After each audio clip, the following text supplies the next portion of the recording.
ایک سنار نے گلی میں ایک یتیم چھوٹے سے بچے کو گھومتے دیکھا تو سنار بے اولاد تھا، بچے کو اٹھا کے گھر لے آیا۔ 18 سال اس بچے کی پرورش کی، اس کو پالا پوسا جوان کیا۔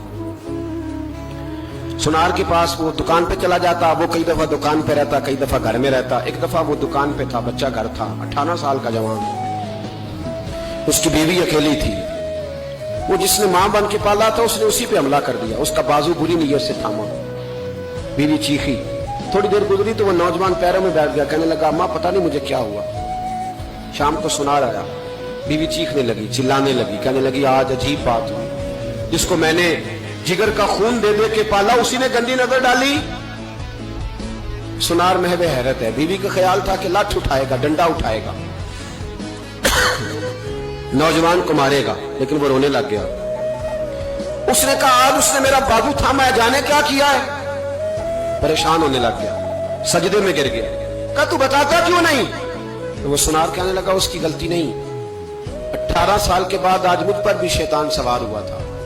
ایک عورت آئی تھی، وہ اپنے بازوؤں میں چوڑیاں پہننا چاہتی تھی تو میں نے بھی گندی نظر سے ہاتھ ڈالا تھا، رب کریم نے مجھے فوراً اس کی سزا دی۔ جن کے گھروں میں بیٹیاں ہوتی ہیں ان کی نظریں گندی نہیں ہوتی، جو بیٹیوں کے باپ ہوتے ہیں، جو بہنوں کے بھائی ہوتے ہیں، ان کی نظریں گندی۔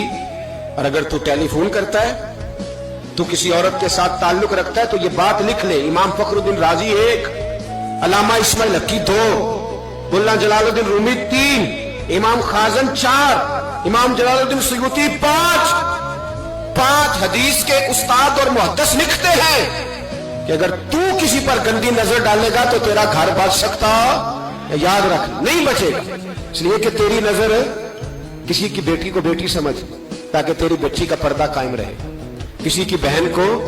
یہ کیا بات ہوئی کہ تو جتنا مرضی گند معاشرے میں پھیلاتا رہے تیرا گھر بچا رہے؟ یہ کیسے ہو سکتا ہے؟ فَإِنَّ لَهُ مَعِيشَةً ضَنْكًا، اللہ فرماتا ہے زندگی تنگ ہو جائے گی تیرے لیے مشکل، تو ڈھونڈتا پھرے گا کہ میں مرنے کو جگہ تلاش کروں۔ سچی توبہ کرے، کھری توبہ کرے، یہ گناہ انسان کو مجبور کر دیتے ہیں۔